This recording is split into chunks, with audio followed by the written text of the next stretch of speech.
There was a weird symmetry or irony, if you will, Steve, to how this game ended on Monday Night Football in Houston, Texas for the Bucs. 2 years ago, you remember, Baker Mayfield led his team down. They scored a touchdown with about 46 seconds or so, touchdown pass to Kate Otten to give them the lead. It was C.J. Stroud's rookie year.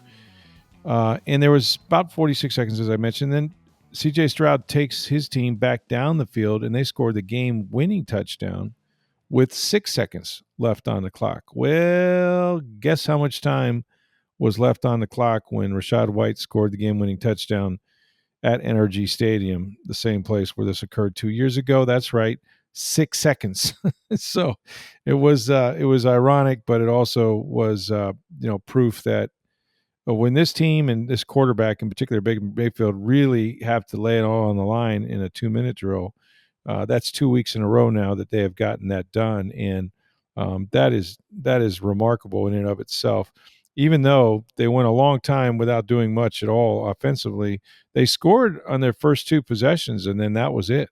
And then the rest of the time, it was, trying to keep Houston out of the end zone. I forgot when I was writing the story, I had to be reminded that the Bucs had a goal line stand where they had 3 plays from the 1-yard line. Houston did not score, so they had a chance to put that game away. But the defense was fantastic. I thought so too. I know they really gave good. Up the 25-yard run that gave Houston the score to Nick Chubb, but before that, they'd given up like 32 yards rushing. Yeah, no, and I'll say this: the special teams did everything they could to lose this game. I mean, Chase McLaughlin clangs another field goal attempt off the upright. He's now missed 3 kicks already this year, and it's just 2 weeks into the season. They also had a blocked punt, which most games you see a blocked punt, you're going to lose. And they also had a real big punt return, which was over 50-something yards. You do any one of those 3 things, you're probably going to lose. They did all 3. They almost had a punt block before that one. They did. I said that too, yeah. In fact, I called it. Yeah. I'm watching. I'm like, what is Riley doing? He's like taking his time back there. A lot of time. He didn't get the ball off. And then the time before, you're right, it was nearly blocked. And before this one, I said they're going to block one of these, Yep. and they did. And that turned out to be a huge play. So, you don't normally overcome those mistakes, but you're right. To your point, the defense was really, really good. And they just kind of hang in there. They just kind of fight you. And then the quarterback, on 4th and 10, this game should have been over. And Baker breaks contain and does what Baker does, and gets his first down. And then they go down and they score the touchdown with Rachaad White, who was really, really good in this game. Him and Bucky Irving both were exceptional. I think Bucky ran for 71 yards on 17 carries. Rachaad White had 65 yards on just 10 carries and a touchdown. And behind a very makeshift line with Gedeke leaving the game early. Yeah, he re-injured his foot and saw him on crutches after the game, which is a bad development. So now you could be without both tackles. Because you're not going to see Tristan Wirfs anytime soon. I know he's practicing. I don't expect him to be back, to be honest, before October, with maybe a small chance he makes it back, for Seattle. But yeah, now you're really up against it. And it's funny. I talked to Graham Barton after the game. He was like, "Hey man, we knew what we were up against. Like, we were the underdogs in this fight, okay? Like, you got me, and then Gedeke goes out, and so you got Charlie Heck on the right side, and he had been practicing on the left side all preseason. So there was only one guy, Cody Mauch, that has ever that was playing his natural position, and the rest of them were all just kind of makeshift, and they got beat many times, and they gave up pressures. But he said, you know what? Because we just fought our ass off. We just sat in there and fought, and it wasn't ugly. It wasn't pretty, and we knew it was going to be ugly, but we, somehow we managed to do it. And really, that's all that matters, right? If you get the dub, to win back-to-back games on the road in 2-minute drives. We were looking this up, and I wrote about it in the Tampa Bay Times. I don't have it in front of me right now. 1999. 99. The Miami Dolphins, I think, did it. Yeah. It was October of 99, your article said. That's incredible. That is just, shows you how rare it is for this feat. And, the boys were happy. I think they feel like, being 2-0 at this point with 2 road games, the way they win them, coming from behind, 2-minute drives and all of that, it does show a certain resiliency and maturity about this team. And they work the 2-minute thing pretty hard. And then, the one thing about it is, the coverage you're going to get. Generally speaking, those defensive guys are on the field. They're not going to substitute. So, you've got some advantages, but you need some big plays. You need some chunk plays somewhere. And you got to move the sticks. And when they got the 4th and 10, I thought this might be it. But then Baker is always willing to pull the ball down and put himself in harm's way. And I'll say this: I walked behind him out of the interview room following his press conference, and the dude's if he can get out of bed tomorrow and put his foot on the floor without yelping, I'll be surprised, because he was limping quite noticeably. Now, could just be the hits he took, bruising, things like that. But still, he was a sore man, as John Gruden used to say. And I don't know that he's going to be at every practice next week. We'll have to wait and see how that goes. But that's the one thing too is the Bucs, granted 2-0 on the road, you can't ask for a better start, and late heroics in that, but they got a short week now. They do to prepare. That's not going to help for the Jets. Nope. And there's some guys banged up and beat up, including Baker Mayfield is one of those. Baker's one, but the biggest thing is obviously with Gedeke, but Kalijah Cansey went out and he's got a pec injury, and very often those can be season-ending. And I think they're nervous about that. They're a little leery of it, but there's also a belief that this is not. But I mean, man, you just look at Kalijah Cansey and what a big piece he is to this defense. And the last 2 years he's missed the first 4 games and the first 5 games with a calf injury. They got that settled, and then now. Somehow he pulled a pectoral muscle, and I've never known a player with that injury where it's very good, like where somebody bounces back from that. You think about playing defensive line and pushing off the other guy and using your arms and your shoulders and your hands, and it's just impossible to do if you have anything wrong with the pec muscle. But we'll have to wait and see. It's not like they got guys that can replace him, but they did. I thought the defense, you're right, they played well. They put pressure also, and a lot of it on CJ Stroud. They sacked him 3 times, and he was only 13 of 24, which is, not a great percentage-wise throwing the football. So 207 yards. Baker threw for 215. But, Baker's sitting here after 2 weeks with 5 touchdowns and no interceptions. So that's pretty elite. That's one of the big things we talked about this offseason is that Baker Mayfield, had 18 interceptions last year? Yeah, led the NFL. Yep, led the NFL. And then he also had a lot of fumbles last year. He did. Mm-hmm. And that, ball security and taking care of it is going to be vitally important for this team. And that was something he had to get better at. As good as he was last year, he had to be better at that. And through 2 games, both on the road, as you mentioned, 5 TDs, no turnovers. Yeah, he's played really, really well. And, it's going to be, you like to see him run the ball less and have to run it less. And he had a situation where he, a few times he was scrambling for his life. He fumbled once, and Rachaad White dove on it, and so that prevented a turnover. He wasn't perfect, but man, he's a fighter. I mean, the dude, is there a better right now? We've seen him do this 2 weeks in a row, but I remember last year too. Like there's not many better 2-minute quarterbacks. And I think it's because he brings the element of, making plays with his feet. He knows how to duck under pressure. He knows with the coverage he's getting, if there's eyes on him, on the quarterback, that's not always the case. And he's willing to put his body in harm's way. And that's probably the best thing you can say about him is that, hopefully he doesn't get hurt, but he's not unwilling to be a football player and take on somebody either, and that's what's made him great. So I don't know how they did it. I don't know how they're 2-0. They do what good teams do when you don't play your best game. You find a way to win, survive and advance. And their best football is certainly ahead of them. Getting players back is certainly ahead of them. And now it's just on to the Jets and try to win a game at home. It'll be exciting. It'll be a home opener. There'll be a lot of excitement in the building. So a chance to go 3-0, which they have not done under Todd Bowles. Well, it's the 5th straight time they've started 2-0. It's crazy, right? It's crazy. Yeah. And that's what you want to do. Longest streak in the NFL. Yeah. I mean, that's how you make the postseason, because just like everybody's going to trot out those stats for the Texans, that how many 0-2 teams, have made the playoffs in the last 10 years, that sort of thing. And every loss you have, it gets harder. And I think too, when is something about the first win that takes the pressure off a little bit, because otherwise you're always chasing it, right? Are we going to win this week? Are we going to win next week? Are we going to win the next week?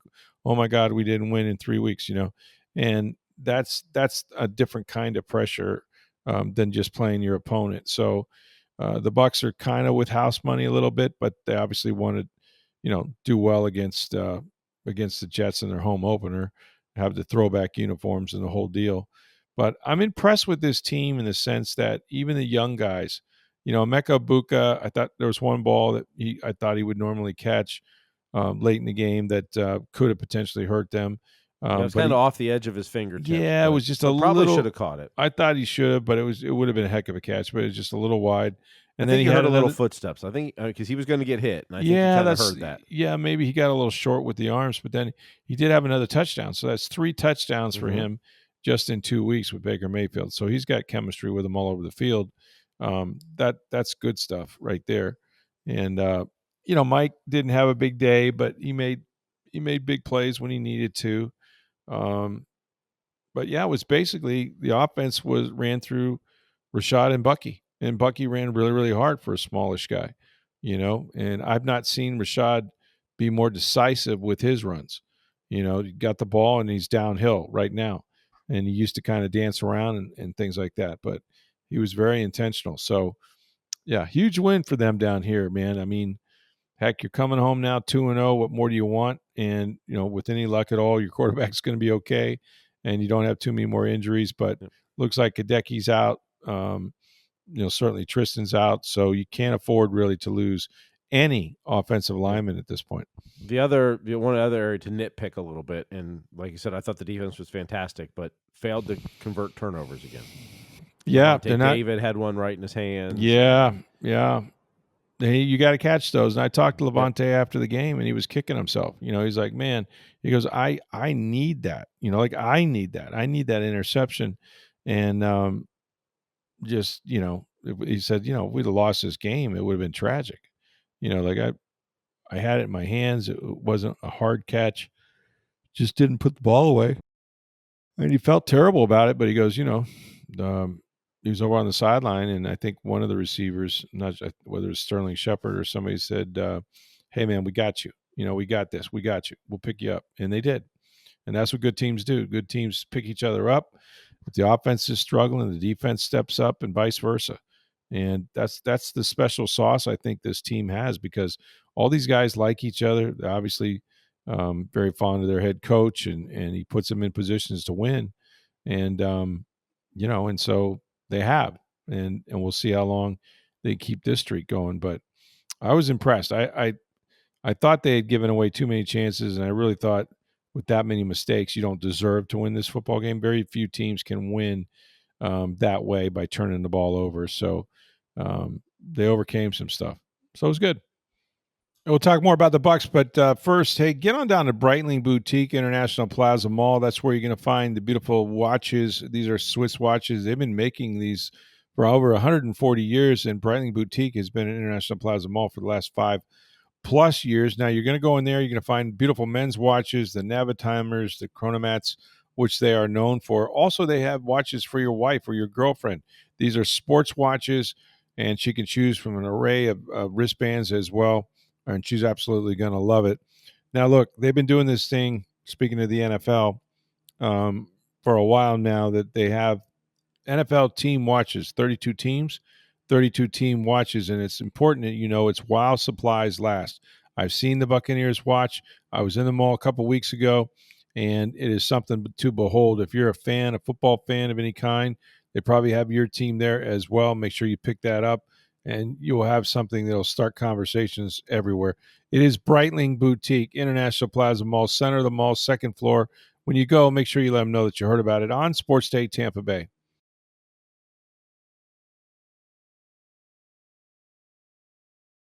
I don't know, really what options the Bucs have other than to play Charlie Heck for Luke Gedeke, who I think will be out now, probably for some time. I mean, he went, and I don't know whether he aggravated it or hurt something else or hurt it more. Those are all answers we may get down the road. But you just don't have that many guys, right? Chuck, you got Benjamin Chukwuma, who's only played a couple years of college football, much less pro football.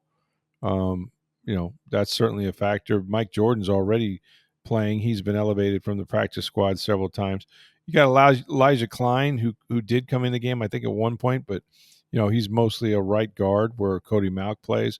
I think they might try to slip him out at center or at tackle and see how he holds up.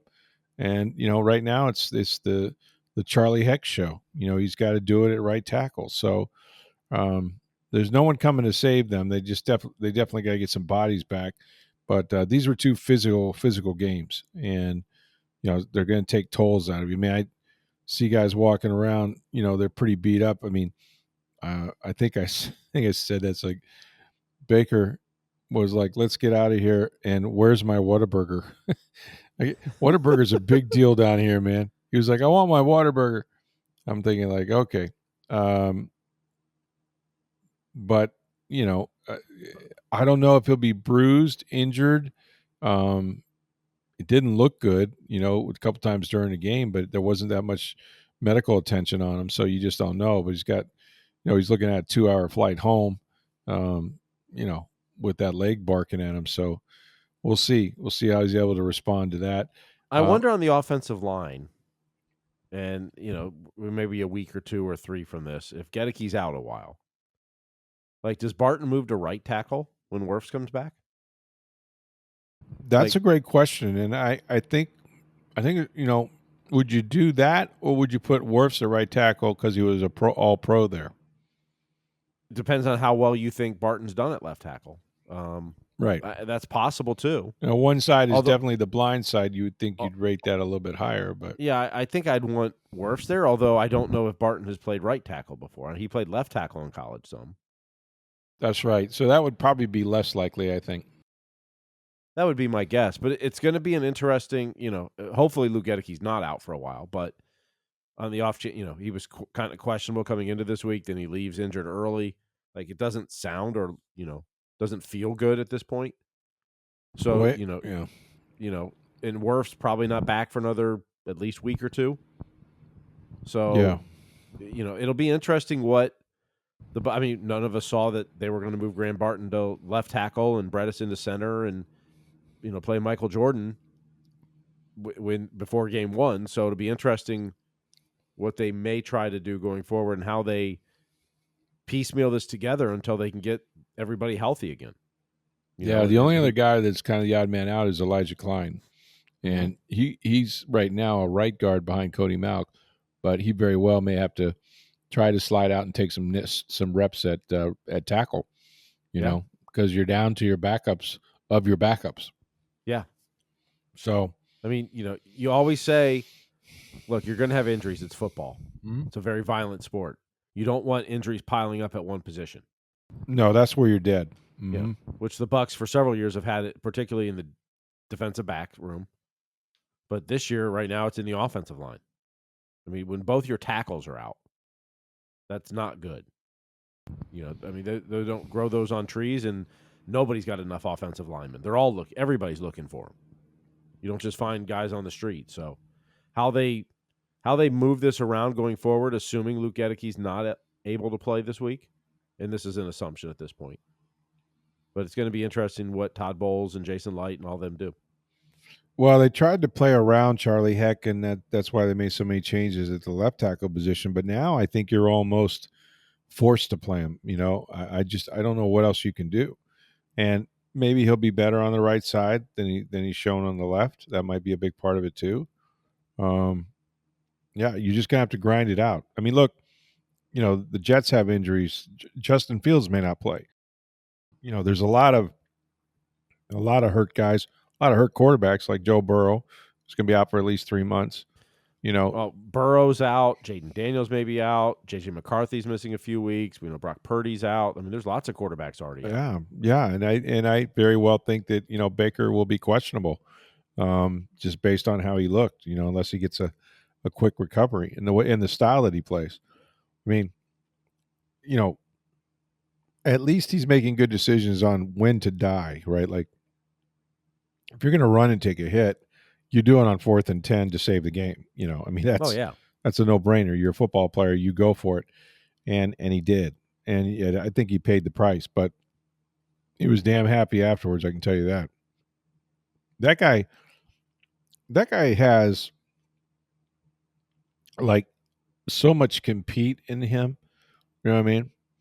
And I mean, he's a quarterback, and he's an NFL quarterback. And you say, well, which one doesn't, right? But he takes it to another level, from a physicality standpoint, the emotional leader of the team.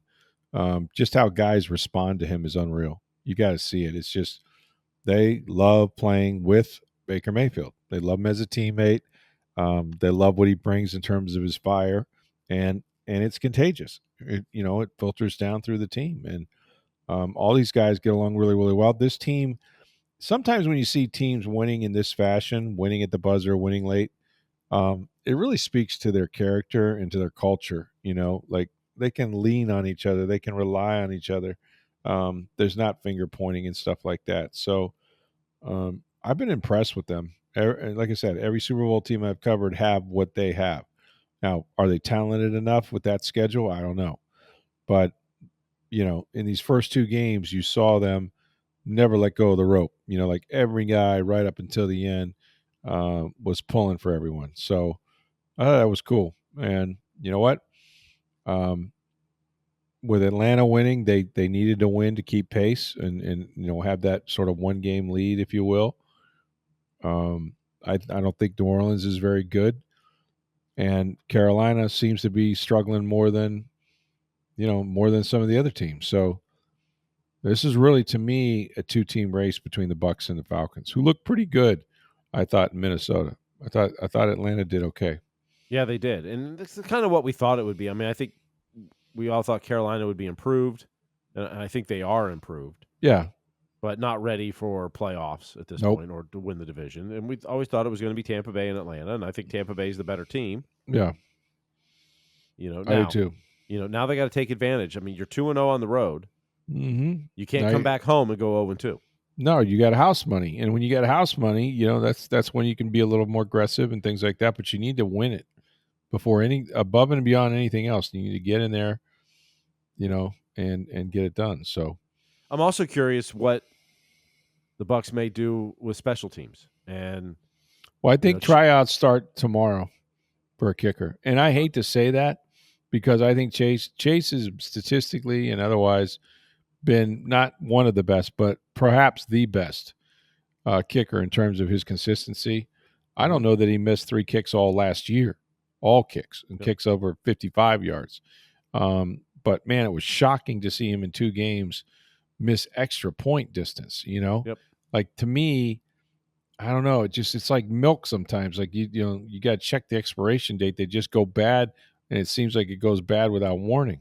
Yeah, I mean, we saw the Falcons add Parker Romo, and he made 4 field goals. And yeah, and that's the reality. It's been weird. There's been so many missed kicks this year. It's been bizarre in the NFL. It's just a year or 2 ago, you're sitting there saying, like, anything short of 50 yards is automatic. Right? And now it's like, what's going on? It's crazy how quickly it just turned. Yeah, and yet they'll still try some really, really long bombs. Mm-hmm. I don't know if they look, you miss a 55-yarder, okay. I mean, yeah. But, 35, 40? I know. Like, those have become automatic, and this year it doesn't seem like it is. Kicking has changed probably as much as any part of the sport since I've done it. I can remember vividly where a really good place kicker, maybe around 76, 78, percent, something like that. Now these guys are into the 90s. I mean, the 90s on field goals. It's incredible. Like, you're shocked when they miss. You're absolutely stunned. And then the range that some of these guys have is stupid. So, but Chase is a minimum. Here's what I predict. there'll be a workout probably tomorrow or the next day, and they will bring in kickers. And Chase will know it, and that's, either he's going to fold like a wallet or, we'll see what he does. But they paid him a lot of money, and he's pretty conscientious about things. I think he'll try to get it straightened out, But you can't miss field goals, and you cannot give up block punts. I can't tell you, I don't have it in front of me, but the odds of winning a game with one of those things is so dramatically different and low. To have them both in the same game and win is almost impossible. I mean, it really is. Like, I can't believe they won this game at the end of the day. And the block punt, sometimes it's protection, and it has nothing to do with the punter. Oh, for sure. But, without going back and watching tape, the naked eye that was all on Riley Dixon. Like, he was way too slow on multiple punts. Right? Yeah. Like, it seemed like he took extra steps, and like, what are you doing? I mean, like I said, I need to go back and watch the highlights or the tape, but it sure felt like it was not a protection issue. It was a lack of urgency or whatever issue. And then the other one, he outkicked his coverage. I mean, on the big punt return that set up them taking the lead. Yeah, literally he did. Yeah. I mean, there was one guy down there, but beyond that, there was nobody within 20 yards. Wow. Like, that can't happen. No. And we've talked about it. Like, I know he can kick it a long way, but if you outkick your coverage, it doesn't mean anything. No, that's true. Yeah. I'd rather you kick it shorter and it's fair caught every time. Well, and that's what many kickers do. They're silo kickers. They kick it so high that it's never going to be returned, and you sacrifice a few yards. But I'd rather know that I'm going to get 44-yard punt every time than, one time this, one time that. But I don't know. Look, they've got work to do, and you also got to cover. You also got to get more guys to the ball. They're giving up returns now, big returns, and they had a sideline. They didn't spill them that way. It's it looked like a block in the back, and I don't know why they picked up that flag, but it did look like a block in the back at first. It looked like it. I don't think it was. I honestly don't think it rose to that level. It was close, and that's probably why they picked it up. Yeah. And there was actually two possible ones on that play. I think both of them were. You could have called it, but I don't think it was really. Yeah. I mean, I also thought this game, and it was amazing. At one point, it was in the third quarter. I was like, man, this game feels so disjointed because there were so many penalties. And they showed the graphic. It was like 5 on each team. I'm like, there's got to be more than that. It just felt like it. Like it felt like every other play was a penalty. And maybe the first few drives there weren't, and both teams went down and scored. There was a lot of scoring early and in the middle. But in the middle, it just felt like there were so many penalties. It got pretty entertaining there in the beginning. It was back and forth, and then I think the defenses made some adjustments. No question. It was like, okay, let's see. And that happens a lot. Like the first drive, you don't know what the other team's got. No, you don't. So then you start making adjustments. And, right. The first 2 drives for each team basically led to scores, and then there was nothing till the end. That's right. Except Baker Mayfield. Yep. And Kalijah Cansey, that's huge. If he's out for a while. Oh yeah. You don't have another guy to beat Kalijah Cansey. Yeah. But it was good to see multiple sacks tonight. Right. No, they got after the quarterback. Got one. And yeah. That was really good. Levante David shared one. Yep. No, I thought that was outstanding. Look, Elijah Roberts got his first half sack. He's somebody that they're going to have to really lean on. You got to get more out of Chris Braswell. Greg Gaines has played, obviously, for the Rams, and he had the sack. And so he's a veteran. But, man, you're going to be missing some people. It's going to be tough. Good thing you still have Vita, Logan Hall, guys like that. I thought Servatier Dennis got lost again in coverage, maybe once or twice. I don't know. We'll have to see what the assignment was. He looks like he's just running around like, I don't know where I'm supposed to be. And I know that's not true. No, but he's been caught in no man's land. Here's the thing. Make it simple, stupid. You're responsible for the running back. What do you mean? If he goes out for a pass, he's your guy. If he stays in, he's still your guy. but you don't have to play the pass. And for whatever reason, they circle guys out of the backfield, and they beat on, him in coverage. I've never seen anything like it. And he takes bad angles. Yeah, he doesn't get guys on the ground. Like, spill him back inside where your help is. You know what I mean? He actually causes them to get in the open field sometimes more than they should. But hey, 2-0, 2-0, man. 2-0. To the victors goes the spoils, and you got a 1-game lead on Atlanta and 2-game leads on on some other teams. But looking forward to them being home. I think that'll be important for them. They'll have the throwback uniforms on. I think I was told, and don't quote me, but I believe that they're going to have maybe 100 former players. Wow. Yeah, that are going to be, from the different eras. Be like the Eras Tour. I don't know if this is a halftime thing, but there will be players coming back, and starting with the 70s, the 80s, the 90s, 2000s, and on up. That's fantastic. So that could be a great halftime. I think people will be pumped. Nothing like being 2-0 coming home for your home opener, man. That's a great feeling. You haven't played your best ball yet, and now you get to do it in front of your home crowd, and so they're going to be fired up. And I'm fired up to go back to bed and get a couple hours sleep anyway before we got to go. Well, real quick, the Rays lost again. Did they really? Joe Boyle pitched 6 shutout innings. They were up 1-0. They end up being 1-1. It goes to extras. They end up losing in the 11th. To the Cubs again? No, the Blue Jays at home. Blue Jays at home. Yep. They're back home. Oh, okay, Yep. Got you. In the 11th, they had runners on first and third. They're down a run. Strikeout God. Brandon Lau. Brandon Lau went 0 for 5 with 4 strikeouts. Woof. Caminero struck out, and Josh Lowe struck out. Oh my gosh.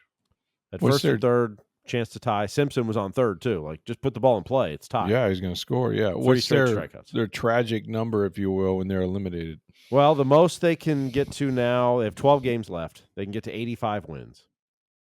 Houston is the third wild card. They're at 82. So 4 wins by Houston or 4 losses by the Rays, and they are done. Wow. The Rays do have the tiebreak against Houston. But that's also, you say that against Houston, but then the Guardians, Rangers, and Royals, who are all ahead of the Rays, could jump Houston, and you have to chase them down then. But yeah, it just feels like it's not going the right way. No. So this is the final homestand this week. They have 3 more games against the Blue Jays. Then they'll have is the Yankees in town this weekend, I think, or is it the Red Sox? No, I think it's Red Sox. Interesting. Yep. And Sunday night will be a night game for the Rays because the Bucs play at 1. Ah, okay. So they're going to hold it tonight. Okay. And they move the Rays game to that evening. So that's smart. You can do the doubleheader there to close. Yeah, sure. I'll be happy to. I should volunteer for that right now. I'll do the 1 o'clock and then help Mark out. There you go.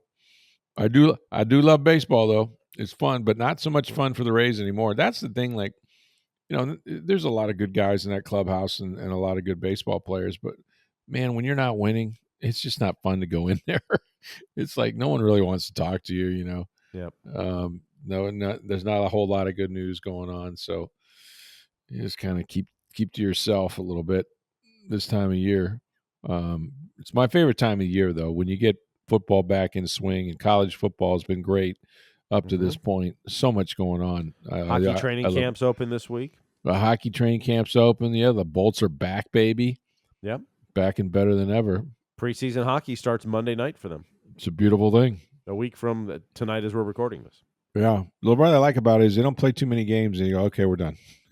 Let's go. Yeah. Let's get on the ice and do it for real now. They start training camp Thursday. Right. And 3 weeks later, they're playing regular season games. I love it. And next year, preseason will be shorter because they're expanding the regular season by 2 games and reducing 2 preseason games. So, I know these guys skate all off season. Yep. But man, I just can't imagine like if you let yourself get out of shape, how bad that would be to come back and try to play in the NHL is impossible. They're just, your legs are just so important that you can't really get out of shape. Nope. Anyway, well, Yeah, Ray's final homestand. Todd Bowles speaks tomorrow by Zoom, I believe. It'll be before I get back, but John Romano will be there. So make sure you check it all out in the Tampa Bay Times and on TampaBay.com. And with that, we're going to tell you guys that thanks for listening. As always, big win for the Bucs here in Houston. And make sure you go help our friends out at Breitling Boutique, International Plaza Mall. That's where you're going to find the beautiful sports watches for women, Chronomat watches, and NFL team watches for men. It is Breitling Boutique, International Plaza Mall. Thanks for listening. For Steve Versnick, I'm Rick Stroud of the Tampa Bay Times. Have a great day, everybody.